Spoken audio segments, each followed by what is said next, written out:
Apocalipse de João e suas controvérsias. Autor Santelmo.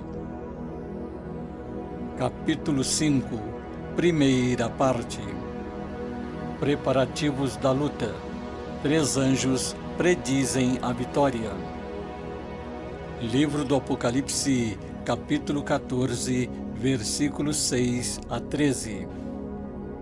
Vi, então, outro anjo que voava pelo meio do céu, tendo um evangelho eterno para anunciar aos habitantes da terra e a toda nação, tribo, língua e povo. Clamava em alta voz: temei a Deus e dai-lhe glória, porque é chegada a hora do seu julgamento. Adorai aquele que fez o céu e a terra, o mar e as fontes. Outro anjo seguiu-o, dizendo: Caiu a grande Babilônia, e por ter dado de beber a todas as nações do vinho de sua imundície desenfreada. Um terceiro anjo seguiu-os, dizendo em alta voz: se alguém adorar a fera e a sua imagem, e aceitar o seu sinal na fronte ou na mão, há de beber também o vinho da cólera divina, o vinho puro deitado no cálice da sua ira. Será atormentado pelo fogo e pelo enxofre diante dos seus santos anjos e do Cordeiro. A fumaça de seu tormento subirá pelos séculos dos séculos. Não terão descanso algum, dia e noite, esses que adoraram a fera e a sua imagem, e todo aquele que, acaso tenha recebido o sinal do seu nome. Eis o momento para apelar para a paciência dos santos, dos fiéis aos mandamentos de Deus e à fé em Jesus. Eu ouvi uma voz do céu que dizia: escreve, felizes os mortos que doravante morrem no Senhor. Sim, diz o Espírito, que descansem dos seus trabalhos, pois as suas obras os seguem. O anjo pede que todos os povos, todos os habitantes da terra, adorem o Deus verdadeiro que tudo criou.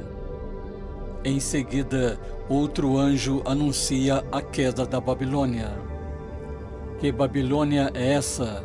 Quem ou o que será? Veremos no capítulo seguinte quando será descrita. E um terceiro anjo anuncia o castigo àqueles que seguiram a fera. Aqueles que usaram do dinheiro e dos bens materiais para seu próprio proveito. Será atormentado pelo fogo e pelo enxofre diante dos seus santos anjos e do Cordeiro. Vamos lembrar que já houve na terra, na história da Bíblia, uma destruição, tal qual narrada acima. Lembram-se de Sodoma e Gomorra?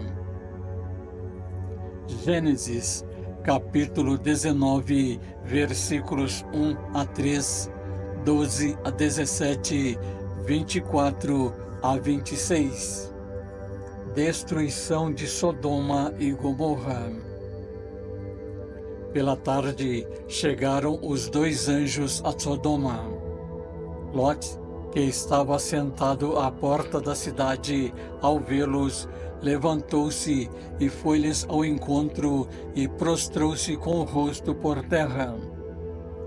Meus senhores, disse-lhes ele, vinde, peço-vos para a casa de vosso servo, a passai nela a noite. Lavareis os pés, e amanhã cedo continuareis vosso caminho. Não, responderam eles, passaremos a noite na praça. Mas Lot insistiu tanto com eles que ascenderam e entraram em sua casa. Lot preparou-lhes um banquete, mandou cozer pães sem fermento, e eles comeram.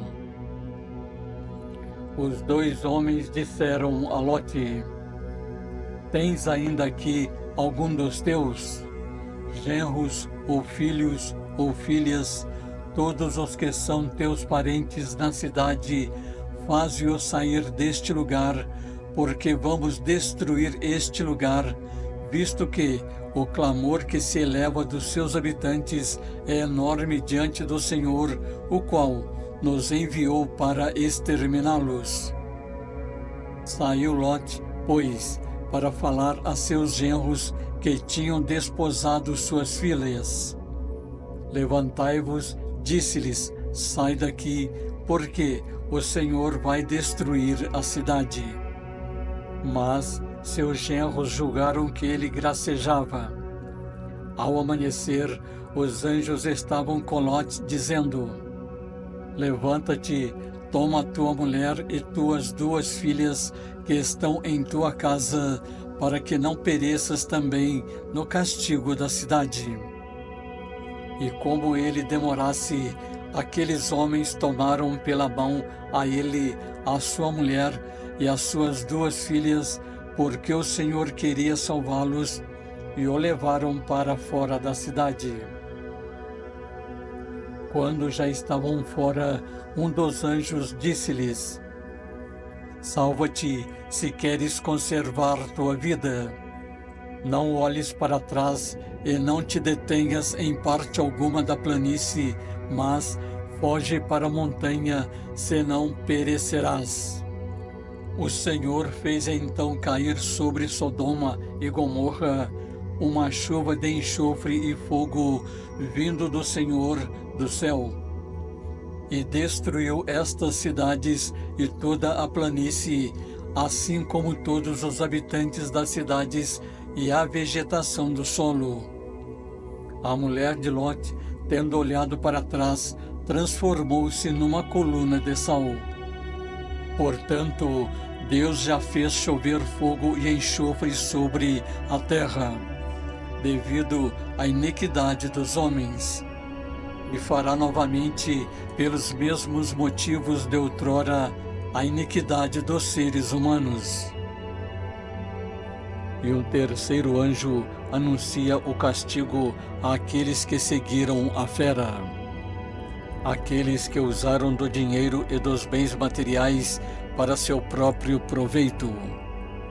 E o que Jesus disse quanto às riquezas? Será mesmo a riqueza aqueles que adoraram a fera castigados a ponto de irem para o inferno? Porque no Evangelho, Jesus esclarece e faz um alerta quanto à fera das riquezas.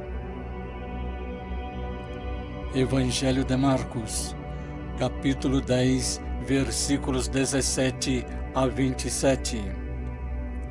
Perigo das riquezas. Tendo ele saído para se pôr a caminho, veio alguém correndo e, dobrando os joelhos diante dele, suplicou-lhe: Bom mestre, que farei para alcançar a vida eterna? Jesus disse-lhe: Por que me chamas de bom? Só Deus é bom. Conheces os mandamentos? Não mates, não cometas adultério, não furtes, não digas falso testemunho, não cometas fraudes, honra pai e mãe. Ele respondeu-lhe: Mestre, tudo isto tenho observado desde a minha mocidade. Jesus fixou nele o olhar, amou-o e disse-lhe: Uma só coisa te falta. Vai, vende tudo o que tens e dá-os aos pobres, e terás um tesouro no céu. Depois, vem e segue-me. Ele entristeceu-se com estas palavras e foi-se todo abatido, porque possuía muitos bens. E olhando Jesus em derredor, disse a seus discípulos: Quão dificilmente entrarão no reino de Deus os ricos. Os discípulos ficaram assombrados com suas palavras. Mas Jesus replicou: Filhinhos, quão difícil é entrarem no reino de Deus os que põem a sua confiança nas riquezas. É mais fácil passar o camelo pelo fundo de uma agulha do que entrar o rico no reino de Deus. Eles ainda mais se admiravam, dizendo a si próprios: quem pode então salvar-se? Olhando Jesus para eles, disse: aos homens é impossível, mas não a Deus, pois a Deus tudo é possível. Evangelho de Lucas, capítulo 12, versículos 16 a 21. E propôs-lhe esta parábola. Havia um homem rico cujos campos produziam muito. E ele refletia consigo: que farei, porque não tenho onde recolher a minha colheita? Disse então ele: farei o seguinte: derrubarei os meus celeiros e construirei maiores. Neles recolherei toda a minha colheita e os meus bens. E direi à minha alma: ó minha alma, tens muitos bens em depósito para muitíssimos anos. Descansa, come, bebe e regala-te. Deus, porém, lhe disse: insensato, nesta mesma noite ainda exigirão de ti a tua alma. E as coisas que ajuntastes, de quem serão? Assim acontece ao homem que entesoura para si mesmo e não é rico para Deus. Evangelho de Lucas, capítulo 12, versículos 29 a 34. Vãs preocupações.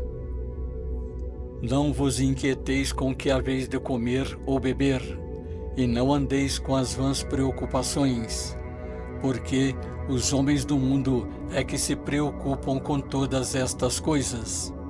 Mas vosso Pai bem sabe que precisais de tudo isso. Buscai antes o reino de Deus e a sua justiça, e todas estas coisas vos serão dadas por acréscimo. Não temas, pequeno rebanho, porque foi do agrado de vosso Pai dar-vos o reino. Vendei o que possuís e dai esmolas. Fazei para vós bolsas que não se gastam, um tesouro inesgotável nos céus, aonde não chega o ladrão, onde a traça não o destrói. Pois onde estiver o vosso tesouro, ali estará também o vosso coração. Então, Jesus já havia dito que o homem deverá se preocupar com os tesouros do céu e não com a fera da riqueza da terra. Onde enterra seu tesouro, também nele enterra seu coração. Pois onde está o seu tesouro, está seu coração. Ou seja, o nosso coração está naquilo que mais valorizamos. Se valorizamos o dinheiro, é nele que nosso coração está. E se servimos a Deus, é nele que nosso coração estará. E aqueles que são apegados ou escravos do dinheiro, seu fim será o que está previsto pela descrição: atormentado pelo fogo e pelo enxofre. Lembramos da visão que a Senhora mostrou às crianças: o inferno. Esse será o castigo dos que adoraram a fera, o dinheiro. Mas faz um alerta: é o momento para apelarem para os santos e a fé em Jesus. Ou seja, ainda há uma oportunidade de salvação se desapegarmos dos bens materiais e colocarmos nosso tesouro nas mãos de Deus através da fé, do amor e da caridade. Livro do Apocalipse, capítulo 14, versículos 14 a 20. Visão antecipada do duplo julgamento. Eu vi ainda uma nuvem branca, sob a qual se sentava como que um filho do homem, com a cabeça cingida de coroa de ouro e na mão uma foice afiada. Outro anjo saiu do templo gritando em voz alta para aquele que estava assentado na nuvem: lança a tua foice e ceifa, porque é chegada a hora de ceifar, pois está madura a seara da terra. O ser que estava sentado na nuvem lançou então a foice à terra, e a terra foi ceifada. Outro anjo saiu do templo do céu. Tinha também uma foice afiada. E outro anjo, aquele que tem poder sobre o fogo, saiu do altar e bradou em alta voz para aquele que tinha a foice afiada: lança a foice afiada e vindima os cachos da vinha da terra, porque madura estão as suas uvas.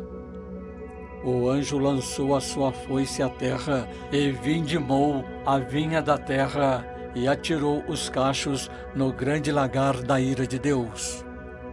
O lagar foi pisado fora da cidade, e do lagar saiu sangue que atingiu até o nível dos freios dos cavalos, pelo espaço de 1.600 estádios. Vamos lembrar das palavras de Jesus quando anunciou a colheita nos finais dos tempos. Evangelho de Mateus, capítulo 13, versículos 24 a 30. O joio. Jesus propôs-lhes outra parábola. O reino dos céus é semelhante ao homem que tinha semeado boa semente em seu campo. Na hora, porém, em que os homens repousavam, veio seu inimigo, semeou joio no meio do trigo e partiu.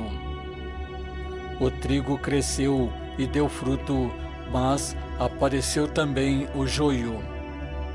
Os servidores do pai da família vieram e disseram-lhe: Senhor, não semeastes bom trigo em teu campo? De onde vem, pois, o joio? Disse-lhes ele: foi o inimigo que fez isto. Replicaram-lhe: queres que vamos e o arranquemos? Não, disse ele, arrancando o joio, arriscais a tirar também o trigo. Deixai-os crescer juntos até a colheita. No tempo da colheita, direi aos ceifadores: arrancai primeiro o joio e atai-os em feixes para queimar. Recolhei depois o trigo no meu celeiro. Mas os discípulos não entenderam a parábola do joio. Pedem a Jesus que esclareça o seu significado.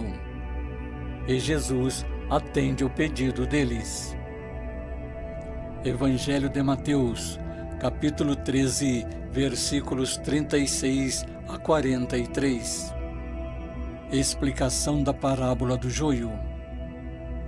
Então despediu a multidão.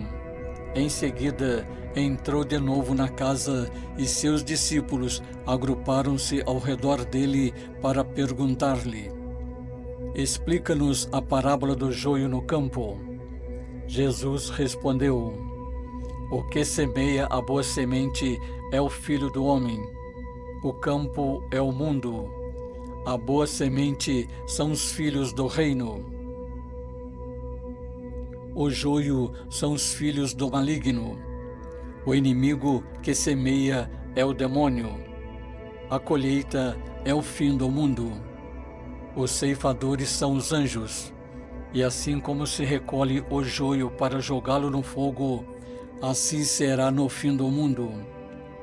O Filho do Homem enviará seus anjos, que retirarão de seu reino todos os escândalos e todos que fazem o mal, e os lançarão na fornalha ardente, onde haverá choro e ranger de dentes. Então, no reino de meu Pai, os justos resplandecerão como o sol. Aquele que tem ouvido, ouça. Ninguém melhor que Jesus para explicar esse trecho dos anjos ceifadores. Ele fez muito antes do profeta ter a visão no céu. Está claro e esclarecido pelo próprio Filho do Homem.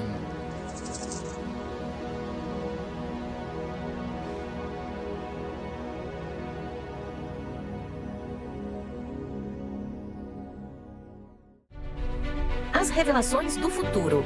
Existe lógica na previsão do futuro? É possível conhecer os eventos antecipadamente?